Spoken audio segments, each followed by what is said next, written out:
What is up, Bills Mafia? I know you missed them because I did. Ryan Talbot back in the saddle for the Staples Show Wednesday night. Shout a Buffalo Bills football podcast back in your life. And we're brought to you, as always, by Tops Friendly Markets. Prepare for a Thanksgiving like no other with unbelievable savings on everything you need to create a memorable holiday meal. Need a juicy golden turkey? How about fresh cranberries for a cranberry sauce that's bursting with tangy sweetness? Tops has got it all and more. As you plan your Thanksgiving menu, make Tops your destination for savings. So, Ryan, before we get too far into this, and we're going to take you into everything that was said at One Bills Drive over the last 24 hours about the departure of Ken Dorsey, I did an emergency podcast with our good friend John Scott yesterday, pinch hitting for you. What are your thoughts? Where do you stand with now Joe Brady as the new OC and Ken Dorsey out? Yeah, in terms of the timing, it was peculiar. If you go back and watch that Broncos game, I would say Matthew Smiley would have been on the hottest seat based on the way the special teams unit fared based on that mistake at the end of the game. I think Sean McDermott had some big gaffes in that game as well. And then really, you look at Ken Dorsey, yes, the offense did not look great, but a lot of their drives were stalled by turnovers that he had no control over. That being said, this offense has not been right or looked right, Matt, since October 1st, the game against the Miami Dolphins. And that's really worrisome that you've had all these games since then, and you've not been able to get this offense back on track. At 5-5, I completely understand the move. I think that where, Sean McDermott won't come out and say it, but Josh Allen's play has not been good enough. And he said the turnovers have hurt them. He's essentially said that. You can't bench a quarterback like Josh Allen, but you can move on from the offensive coordinator that he had a big role in selecting once Brian Daboll went to the New York Giants and say, this clearly isn't working. We're at 5-5. We're not coming close to meeting expectations, and something has to change. Yeah, and I think that, the Josh Allen piece in all of this, to me, is the most interesting to kind of dissect because Ken Dorsey was his guy, right? Like, he's the guy that when Brian Daboll went to New York, Josh Allen came out pretty soon after that and put his full weight, his full support behind Ken Dorsey. And you felt the emotional pull on Allen today when he was talking about what this move meant to him. He felt responsibility. He said he took it personally because this is a guy that he credits for a lot of the success that he's had in this league. Probably nobody more than Daboll, but if you're starting to kind of go through the power rankings of people in the NFL, I think you'd probably put Dorsey ahead of even Sean McDermott when it comes to the evolution of Josh Allen and what he's meant to him.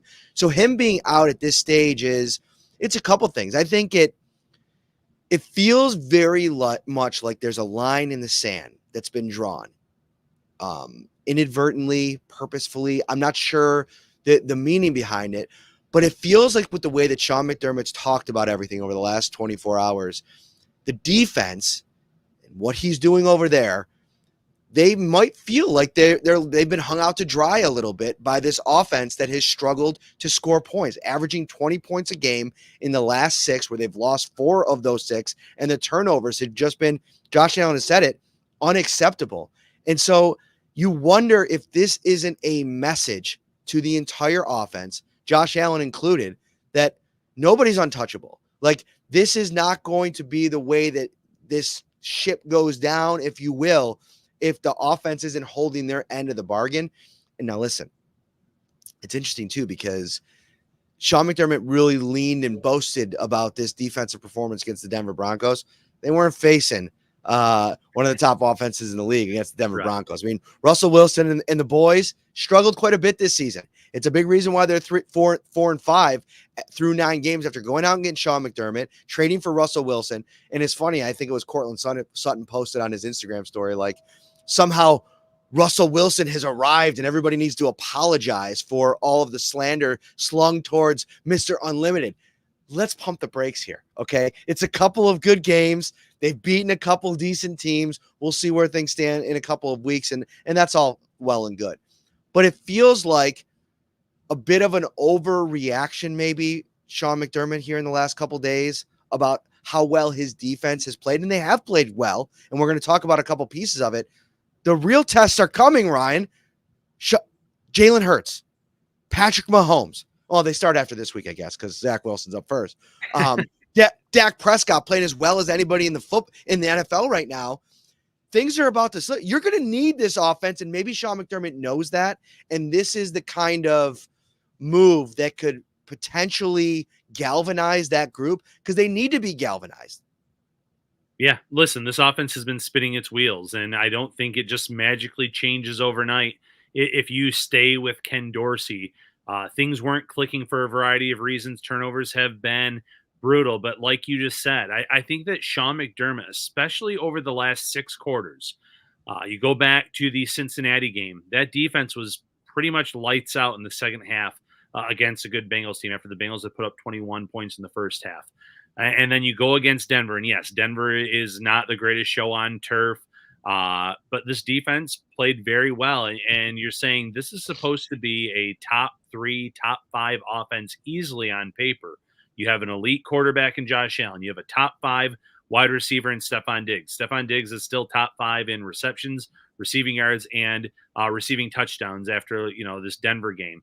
You have that. You have a young guy in James Cook who averaged 9 yards per carry in this last game alone. You have Dalton Kincaid. You've barely been dinged up on the offensive side of the ball. Yes, you're without Dawson Knox, but this team is struggling to put up points week in, week out.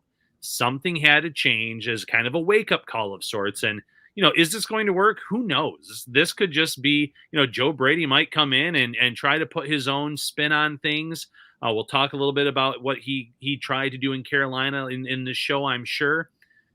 But it doesn't mean it's going to work. But listen, it's something Sean McDermott has to do. I know he signed an extension this offseason, but he has to feel his seat getting a little bit warmer. Leslie Frazier moved on in the offseason. McDermott said, I'm going to call the defense. He just got rid of his offensive coordinator. You're running out of people to, I don't want to say blame, but in terms of why this season hasn't been a success. And if they don't right the ship here, it's going to be really interesting to see what happens at the end of the year, because as good as their regular season record has been, Matt, they've taken a step back every year. It feels like playoff time. Championship game in 2020, the 13 seconds in 2021, really struggling to defeat a Miami Dolphins team last year in the wild card round that had a third string quarterback in. And again, a lot of it had to do with mistakes on offense and turnovers and things like that.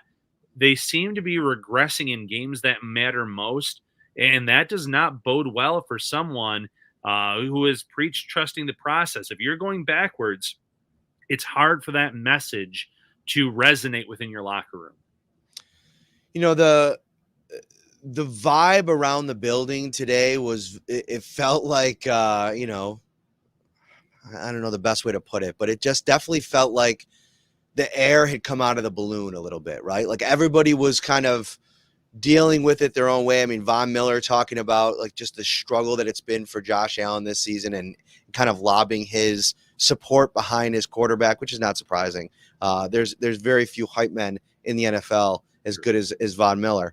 But this offense in general, I want to get into what it's going to look like now with Joe Brady calling the offense. We're going to get a chance to talk to him tomorrow, which I think is his first press conference since he became the quarterback's coach at the start of the 2022 season.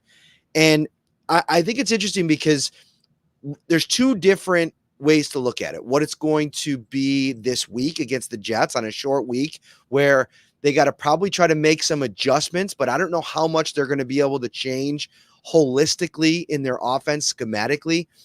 Albert Breer put out a great story today where he talked to a couple of NFL executives and front office folks about what's gone wrong with the Bills and early thoughts on the Brady move. And, you think about Brady from Carolina, you think about Brady at LSU, but even I had to be kind of reminded of his ties to Sean Payton and the style of offense that was run there. You mentioned it when we were talking earlier today about, maybe leaning into a little bit more under center, some of the play action possibilities, where the Bills have been really good this year. Maybe we see just a little bit more of that right from the jump.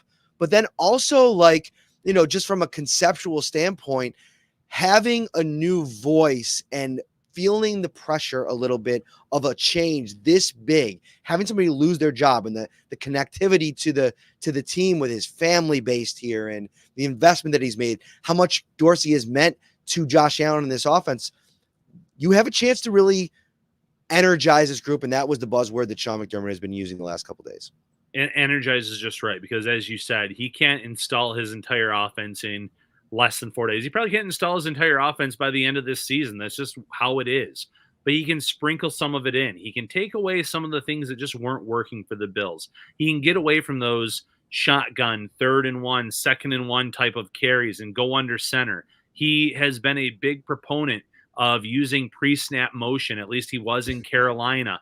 And like you said, before LSU, he was at New Orleans for 2 seasons. And I found a clip in this article I wrote yesterday about, who is Joe Brady. And it's funny, Sean Payton actually told him before he left for LSU, you're making a huge mistake. Well, he goes to LSU as the passing game coordinator and wide receivers coach. And yes, he has some NFL Hall of Fame level talent there, but he took Joe Burrow from, I think, a 16 touchdown year the year before that to a 60 touchdown performance, and he really made that offense go. Well, you have an elite quarterback in Josh Allen. You have an elite wide receiver in Stephon Diggs. You have some other really good pass catching options, including a rookie, Dalton Kincaid. Use some of that pre-snap motion to create mismatches pre-snap. You go under center more. Like you said, the Bills have had a lot of success running play action from under center. Get that mixed in a little bit more. He talked about the importance of having a quarterback that can use his feet. And he said, not necessarily as a runner, but someone that can move around in the pocket, can scramble. Josh Allen can do that. So I'm sure there are a lot of concepts that Joe Brady is going to try to mix in to this offense as soon as this Sunday. And, although we said it's against Zach Wilson and the Jets, this Jets defense has had Josh Allen's number the past year, last year, the first game this year. They cause a lot of frustration for him. So if Brady can come out and put together an offensive, game plan where the Bills actually look somewhat right against this team, can pull away against a team that has a really bad offense with Zach Wilson and company, who had their own offensive players only meeting this week, then it's at least a step in the right direction. It's a big step in the right direction. It's a major test pass right out of the gate before you get to some of these heavyweight battles you have against the likes of the Eagles, the Chiefs, the Cowboys, the Chargers, etc. Allen was asked about his comfort level with Brady, and it was interesting. He said, "We've got no choice but to be comfortable." But he did add that Brady's been a consistent voice in that quarterback's room. And that's one of the areas, like, I think we're really going to get to learn more about the dynamic between Brady and Allen and the offense as a whole. Kyle Allen was complimentary of him today when he spoke about him for a few minutes. Allen was also asked, how has Joe Brady helped you? He's an extremely hard worker, Allen said. He's always in the building first. First one in, last one out. I doubt he got any sleep last night, obviously kind of being thrown into a role like this. But it's not a congratulations move. Like, it's not a move. It's not the kind of move where you call up Joe Brady and you congratulate him. This is happening because the Bills offense hasn't worked. He said he's in there because we didn't do our jobs. And now we're like, I said, our backs are against the wall and he's ready to go in. He's prepared. We got to follow his lead and make sure that we have his back. So I thought it was interesting that Allen kind of put it that way, that this isn't something that like is celebratory. When you go back and think about Joe Brady's run in Carolina, it ended abruptly when he was fired in his second season. So he's been on the other end of this where, somebody was coming in to take his job. And so it's kind of like an awkward, weird situation. Sean McDermott said there's some ideas that Joe Brady talked about when he, told him that he was going to go with him as the offensive coordinator. And I just wonder how long it's going to take him to put his fingerprints on this offense. And if this is something that maybe, you'll never really learn this, but were there any like philosophical differences between Brady and Dorsey where maybe there was an idea that could unlock this thing that wasn't able to really play out because Dorsey was the one calling the shots? Yeah, that's just it. Not a congratulation type of move, but you've been given the keys to a car that's been broken down for the past month and a half, and you know, here it is, fix it, and it's yours essentially. There's no going back to Ken Dorsey now, and it will be interesting to see. Obviously, like you said, Joe Brady's not going to come out tomorrow at his press conference and say, "Well, I wanted to do this, and Ken Dorsey wanted to do that." But we're going to see some things I would expect over the next few weeks in this offense where why didn't the Bills do X, Y, and Z more uh under this previous coordinator? Why is Joe Brady implementing so much of it? Is this something where he went to Ken Dorsey and said, "Hey, I think this would really work," and Ken just really wanted to stick with his own system and what he thought was working? He won't come out and say it, but the proof is in the pudding, so to speak. We're going to see it against the Jets. We're going to see it against the Eagles. And then, especially post bye, Matt, we're really going to have a good idea of what this offense is going to look like and what it could look like potentially if the Bills can somewhat salvage this season, what it could look like next year if everyone comes back and he remains in that spot as offensive coordinator. At the end of the day, this is a great audition for him after, like you said, his Carolina tenure ended so early. You go back and you look at the conflict that there was there with him and Matt Rule kind of got rid of him. He was the scapegoat, so to speak. Before that, he was one of the hottest names on the market. He was getting interviews for offensive coordinator. I think he had a head coaching interview that same year He in did. the NFL after being a passing game coordinator. So his star definitely, dimmed down a little bit after that. And now he has a chance to, one, prove himself all over again. Two, prove he's the right guy for this, offensive coordinator job for the Bills. And I think it would take a lot, but if he can somehow help get this team, sneak this team into a wild card spot, it will speak volumes about what he's done with this offense. One thing that we should probably touch on here, I've seen it asked in the chat here. If you're watching on YouTube, by the way, thank you for joining us on a Wednesday night. Hit that like button, subscribe as well. What to make of the special teams blunder in the game the other day? The outlook for Matthew Smiley, and then what this all means by, like, would Sean McDermott have fired Ken Dorsey if that hadn't have happened?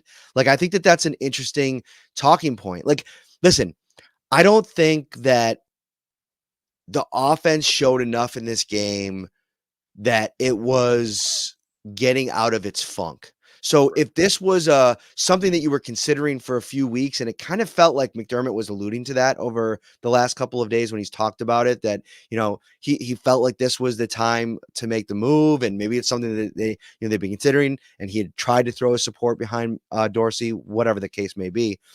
But a couple of things. First of all, should Matthew Smiley be held accountable for this? Should he have lost his job? Um, and then what do you think happens if they win this game? Do they try to make it to the Jets game? Do they try to kind of keep uh, the status quo, or do they make this change regardless?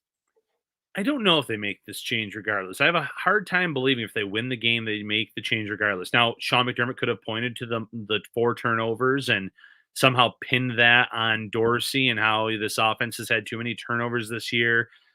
They've turned the ball over too much. They flipped the field and the whole complimentary football spiel. But I also feel like the next time the Bills would have lost, he would have been out the door. And if that's in the back of your mind as the head coach, it's better to do it now than just wait for your next loss potentially, because you're not doing yourself any favors. You're not doing this offense any favors or this team as a whole any favors. As for Matthew Smiley, you know, he was the corner that probably had the worst outing of all. You talk about the too many men on the field penalty at the end of the game. You talk about the fact that Sam Martin has not been punting well the past few weeks. The coverage unit has given up a lot of yards, and part of that is these line drive kicks where the coverage team can't get down there and can't get there in time, and it's creating these lanes. But the special teams unit has really struggled where we've talked about this, Matt. The Bills have invested a ton of money in special teams players every year under Sean McDermott. Tyler Matakevich was one of his, first big gets as a head coach, and he was excited about it. And they've brought in player after player, and this is supposed to be a strength of this team, and it has not been. So, the seat should be getting hotter for Matthew Smiley too. And Sean McDermott gave the same line that he gave to Ken Dorsey week after week after week yesterday when he was asked about Smiley. I have confidence in Matthew, and I have confidence in the special teams unit. You can say it, but if this unit keeps playing that way, Smiley could be the next to go, whether it's in season or as soon as this season is over, because that is, I don't want to say it's McDermott's bread and butter, but he has stressed the importance of special teams since day one. It's so funny looking at the DVOA stats. The Bills rank 8th in the NFL in total DVOA, 3rd in offensive DVOA, 21st in defensive DVOA, and now they were much higher before the injury. So obviously that's baked in there, and they've been playing better, I thought, the last couple of weeks, coming off a really good performance this past week. And then 22nd in special teams DVOA, which to me is quite a shock, to your point, because it is something that they pride themselves on, they spend money on. The Bills were the number 1 ranked DVOA special teams unit in 2022. So they've literally dropped to the bottom third of the league in one season. And I'm trying to think off the top of my head, the only real regular contributor to teams that doesn't play this year, probably DeMar Hamlin and Taiwan Jones, I would say, are the two that were regulars that probably had a bunch of snaps for them last year that aren't getting them this year. But that's unacceptable. And so I think for Matthew Smiley, you got to feel like you're in the danger zone, because there's no other coordinators left to be a scapegoat at this point. And your unit, if you're looking at this thing overall, cost the Bills a win. When you look back at this schedule, if you want to like through 10 games, if you want to take the 2 games that to me are the biggest abominations, if you will, it's going to start with the Denver game and that special teams blunder at the end. The offense wasn't good, but they did enough to win the game. At the end of the day, you have to make a stop on that last drive. And then I go to the Patriots game. Another game, the offense wasn't great, but you score 25 points. You go ahead late in the game, and all you have to do is stop Mac Jones and one of the most anemic offenses in the NFL. I mean, we're a month later, and Mac Jones is benched. He's going to be the 3rd quarterback this Sunday or the next week after the Patriots bye. It just hasn't been good enough. And I asked Sean McDermott about how he balanced this decision with his own accountability. And I think at first, like, some people were talking about this on social media and wondering if he didn't like the question. I don't think he didn't like the question. I think he wanted to understand specifically what I was asking about, because he has been forthcoming about the idea that he had his stamp on the offense. He had involvement with how the offensive identity was set. Ken Dorsey even said that. So when you're involved in setting that standard, how do you balance your vision not meshing with Dorsey's, and what maybe your role in the accountability is in the failures of the offense? And he kind of came back and said, everything starts with him, but it does feel like he does put a lot on the coordinators when things tend to go wrong. And he did it with Dable before Dorsey. Right, and we kind of have an inkling of how that relationship went at the end based on the post-game handshake between the two of them at this year's game between the Giants and the Bills. But, it was a great question, Matt, because is he meddling too much with this offense? Is he trying to get the offense to do something that maybe wasn't in Ken Dorsey's wheelhouse? And, in terms of ball control, the long sustained drives, taking away the big plays. And I don't think he would ever say he wants to take big plays out of the system, but maybe he wanted time management and eating up the clock against some of these better teams. Whatever it is, now he has to kind of take a step back and say, is this working with my involvement in the offense? And yeah, you can be a great mind to kind of help the offensive game plan. This is what I would do as a defensive coordinator. Here's how you could attack it. But if you're meddling too much with this and now you've just fired your offensive coordinator, you might have to take a step back and say, I'm going to kind of let Joe Brady run with this thing, see what he can do, see if he can get this offense back on track. Because if the offense is putting up points, it's going to help his defense that has been just absolutely riddled with injuries this year, because you're going to make defenses or their opposing offenses, excuse me, one dimensional, and you can attack that more. Where they've been able to run on the Bills and pass on the Bills, and not with great success, but they've been able to be multifaceted and keeping the Bills on their toes, so to speak. So, he is the head coach at the end of the day, but maybe his involvement did play a role in why Ken Dorsey's success was very limited here. If you want to have unlimited, I know these Bills just played Russell Wilson. I'm going to keep using that. Unlimited Bills content at your fingertips. You want to become a Shout Buffalo Bills insider. Join the text line 716-528-6727. That's 716-528-67. Get all the Bills content that your heart can desire. Ryan just fired off some analysis on the Pro Football Focus grades today. I've been sending along thoughts to the insiders about these about the firing of Ken Dorsey over the last 24 hours. The Shout text line is brought to you by Carrie C. Byer, attorney with the law offices of Francis M. Litro, located at 237 Main Street in Buffalo, New York. If you or someone you know is seriously injured, give him a call, 716-852-1234. That's 716-852-1234, or check out litrolaw.com. All right, Ryan. So the Bills sit here at 5-5. We know that the rest of the way is going to be a challenge. You figure at 5 wins, you probably need 5 more to punch your ticket into the playoffs. Maybe 4 gets it done. But this is an AFC that it doesn't feel like the Pittsburgh Steelers are relenting. I could see a path to them doing so. Cleveland got some news today with Deshaun Watson being out for the season, which, by the way, I don't think is huge news. I don't know. It's huge news, obviously, in the NFL, but I don't think it's like cataclysmic to their playoff chances. I think you could put in PJ Walker and it's about the same kind of production. I know that people are leaning into the second half that he had last week against the Baltimore defense that just folded, but I'm not overreacting to that. He hasn't been good this year. So No, they're PJ going with Walker. the young kid, though, I guess, on this week, it looks like, which Okay. will be interesting. But you're right. I mean, it's not huge news.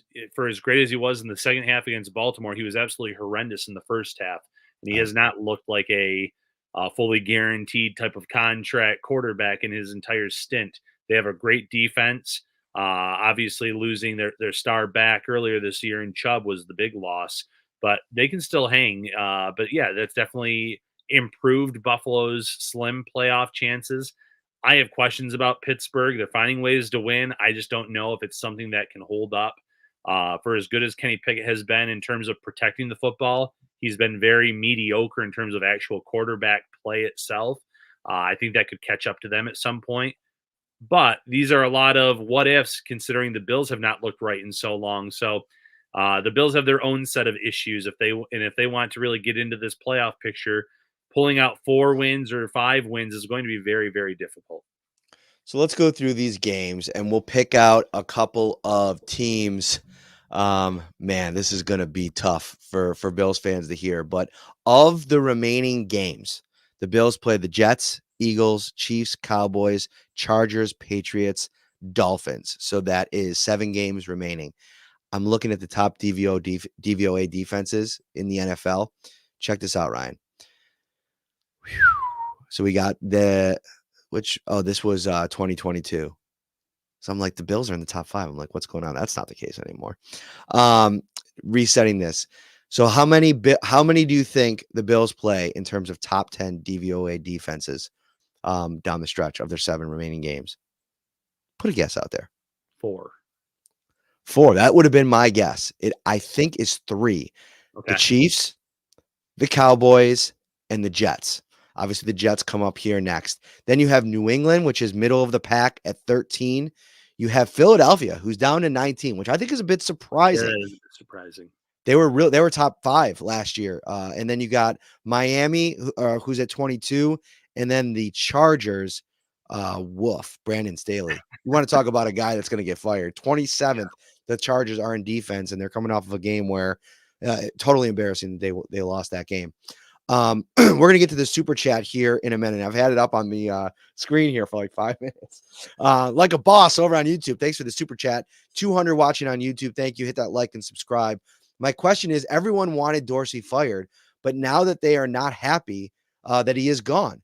And I think it's like, I think the majority of people are like, okay, it was a move that I either wanted or I would have been okay with. It just felt a little bit weird, Ryan, when it happened. I think was the Yes, biggest 100% the time. problem. Yeah, it comes down to timing. That in that game, the offense was far from perfect with all their turnovers, but Ken Dorsey can't make Gabe Davis catch a ball that hits him in the hands. He can't, make Josh Allen hand off a ball properly to James Cook. He can't make James Cook hold on to a ball. Those turnovers were not based on his scheme or his play calling, is what I'm getting at the end of the day. And I feel like Sean McDermott had more, bigger issues with this team or in that game that, going all out blitz on a second play in a row, that was very costly.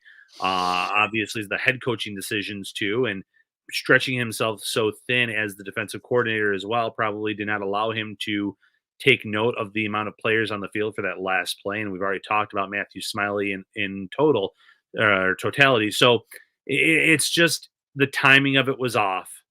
I don't think that people aren't happy with it. And no one's happy when someone loses their job. Let me also say that.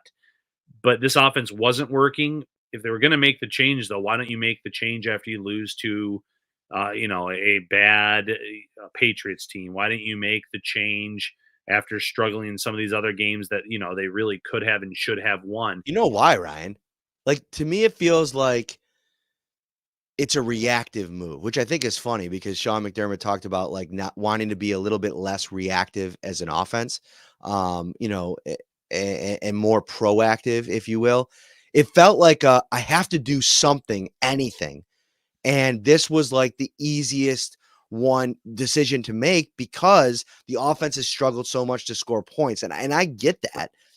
But at the end of the day, like if this doesn't change, it's a gamble. Like you almost like if you're Sean McDermott, you're damned if you do, you're damned if you don't. Because if you make this move, now there's so much more pressure on you as you move down the stretch to not get the ship righted. But at the same time, if you don't do anything, people are going to be like, why aren't you? It's that meme, like the stick on the Bills logo, like do Yeah, something. do something. Yeah. Yeah, no, absolutely. I see something here in the comments saying you keep saying Smiley should be held accountable while also calling him a scapegoat. That doesn't make any sense. No, I think we were saying that Sean McDermott is running out of people to blame.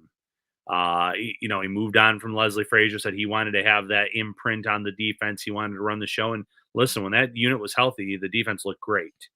And then, the offense has not been clicking in all cylinders. So you're definitely, saying that the timing of this makes it look like Ken Dorsey might have been a scapegoat for the Bills falling to 5-5.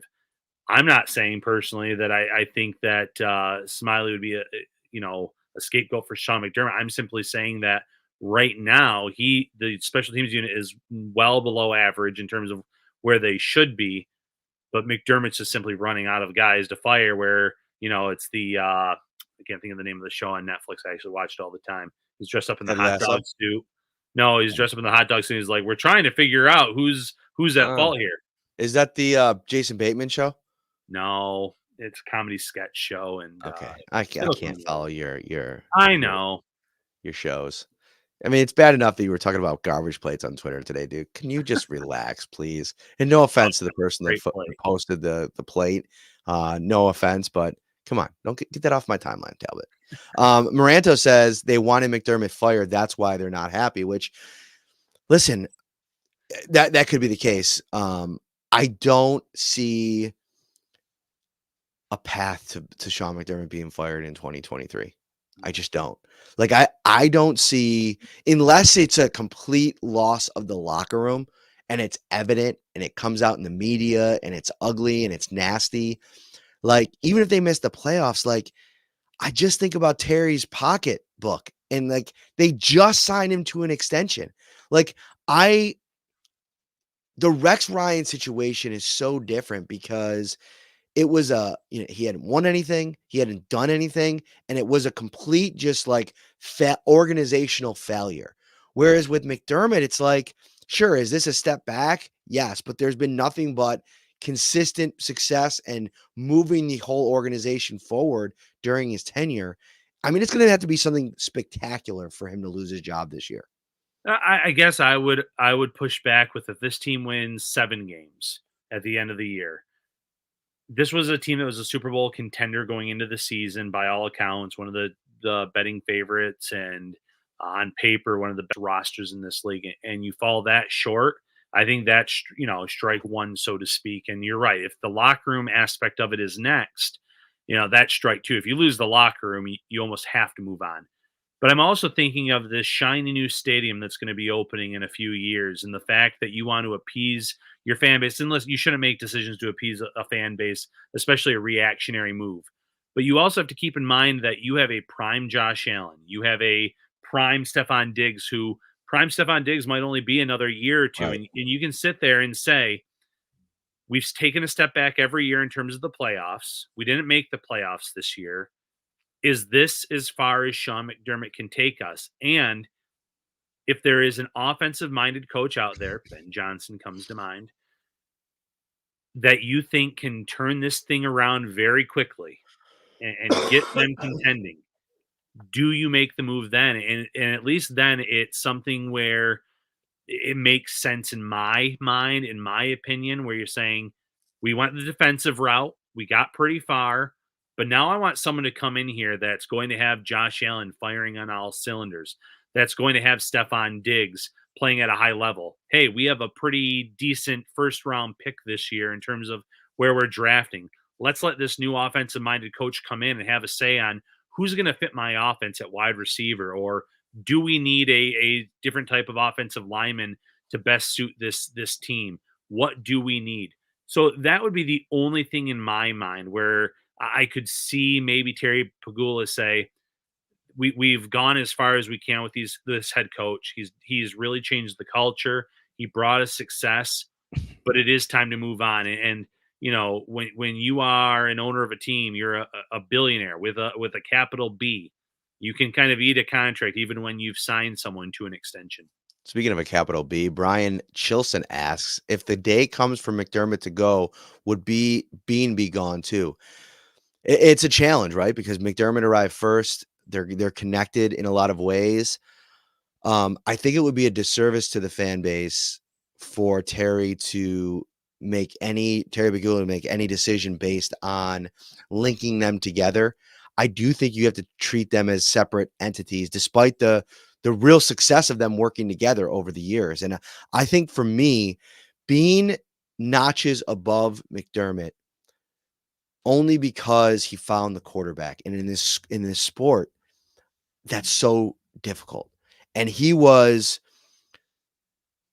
convinced about it. Like from very early on in the process, he had kind of like made that decision. I know stuff has come out about who they necessarily wanted and who was up where on their draft board, but all accounts lead back to Bean nailing the most important pick a franchise can make. And so to me, there's been a lot of question marks about his draft record.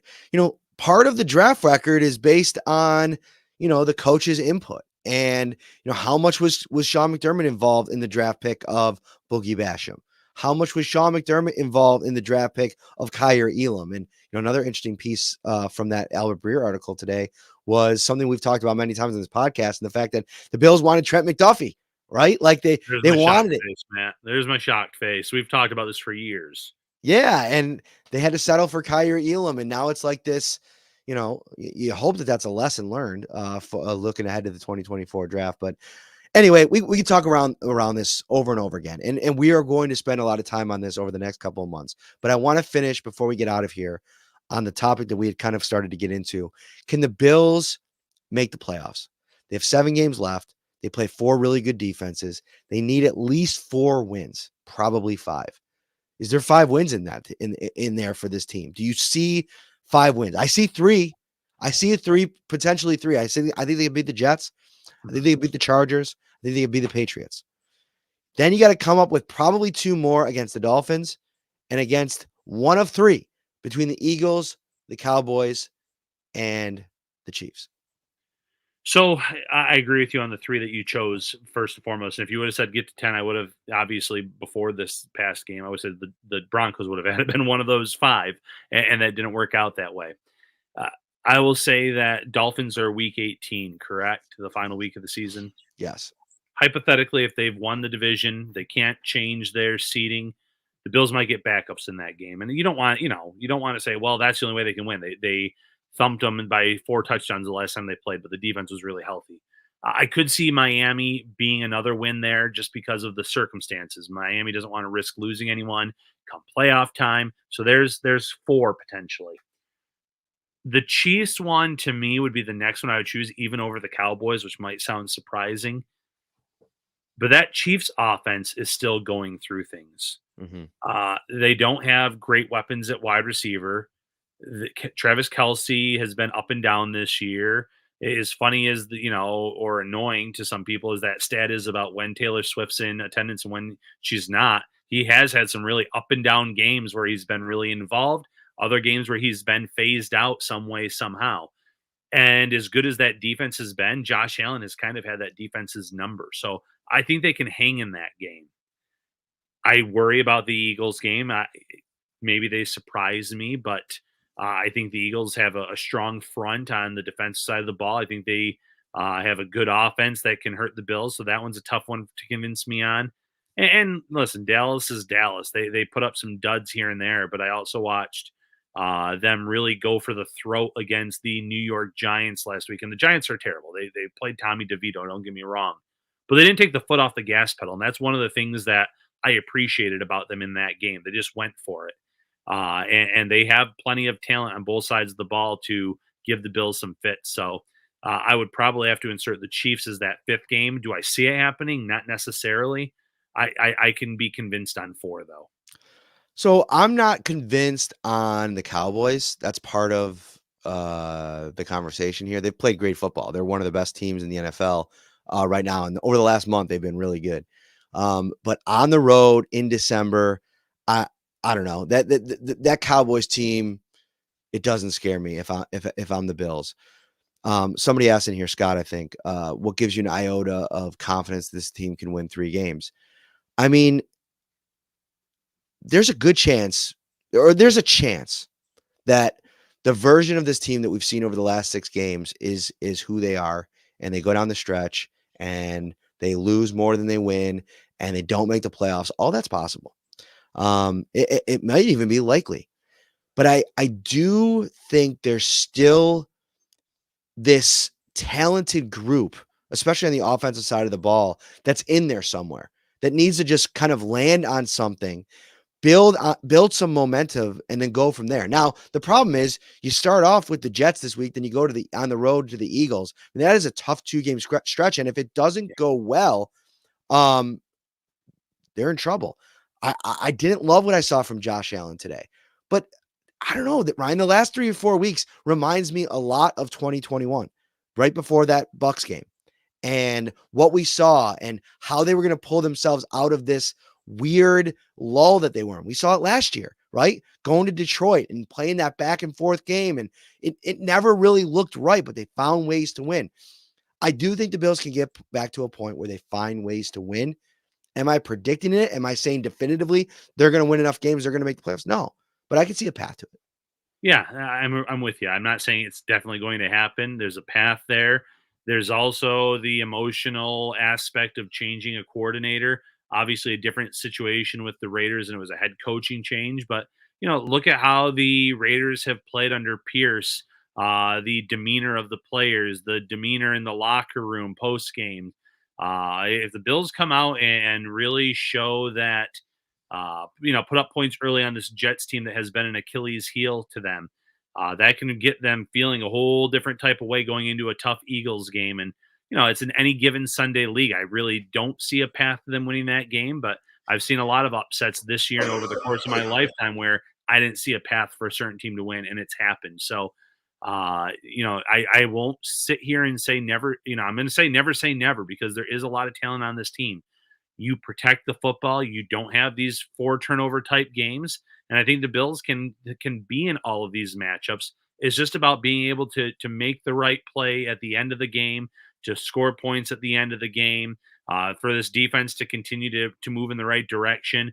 Obviously, they've lost so many key players, but I think Rasul Douglas had a really nice game against Denver. Linval Joseph and the D line, D tackles struggled by Pro Football Focus's metrics, but Joseph had a nice debut against the Bengals. Get those pieces mixed in, get them more comfortable, and maybe they can kind of lessen the blow of not having Milano at that linebacker position, even though they don't have an answer in terms of a replacement for him. I'd love to see Josh Allen on the quarterback show. Um, I'd like to see behind the scenes a little bit just to kind of get a sense of what necessarily has shifted for him in terms of his comfort level, like the way that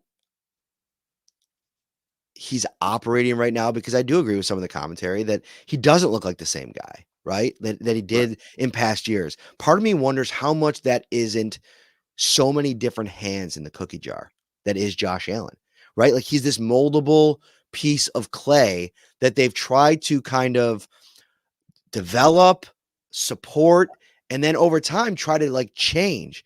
And I thought it was interesting hearing him talk about what he has to do and why he's made. Tim Graham asked him about like why he's played the way that he has, and he says, guys have to evolve. Like you have to, you know, evolve over time. And it's like sometimes you evolve too much and you change what makes you really good. So I look to Joe Brady more so than anything else. Can he silence the voices that are probably banging around in the head of Josh Allen and let him just go out and be the player that he has to be and kind of harken back somewhat to what he was in 2021? That's a big if, but it's in there. I mean, the player that he was is in there. And at times he's had good moments this year. He's just got to put more of that together. Yeah, and hopefully we find out tomorrow. But I would love to see Joe Brady on the sidelines on Sunday against the Jets, and I would love to see him get fired up the way Brian Dable would get fired up when Josh Allen and this offense did something good. And I know that sounds silly, but little things like that fire up your players, get your players going a little bit too. I want to see him dial up some design quarterback runs. Tell Josh if there's something not there after your first and second read, feel free to take off if there's a lane opening. Josh Allen himself saying, you have to evolve. I think that's almost been worked into his head that this offseason, we can't have you getting injured. We can't have you running as much. You can run and slide. You can run and protect yourself. You can run and go out of bounds. You don't have to run at the volume that you did with him early on in his career, but don't take that out of his game. We saw when he was running against the Buccaneers a few weeks ago how it caused a linebacker to come up field on a touchdown pass to Dalton Kincaid. It has its effect on defenses. So, like you said, let Josh be Josh. Dial up things that are going to play to his strengths. Try to get him more comfortable playing under center. Kind of get him out of that, shotgun snaps. You can still use RPOs. I know that those have had some success as well over the years, but work to your strengths if you are Joe Brady, and work to Josh's strengths in terms of what you've seen him do and when he's been at his best. If you want to be at your best, make sure you download the Tops Friendly Markets mobile app and get the most out of your shopping experience. Check out all the amazing benefits you have at the palm of your hand. Select your preferred store, browse and shop the weekly ad, or by specific department. Easily locate products at your preferred store with our built-in aisle directory. Enjoy contactless shopping with Tops grocery pickup or delivery services. Clip digital coupons directly to your Tops Bonus Plus card.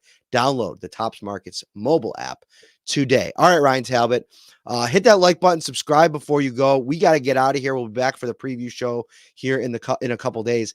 December 2nd, get it on your calendar. Shout Live returns to Wingnuts, 700 Military Road in North Buffalo, inside Froth Brewing Company. We'll see you then. Take care, everybody. Bye-bye. I'm losing my voice, Ryan. Gotta get out of here.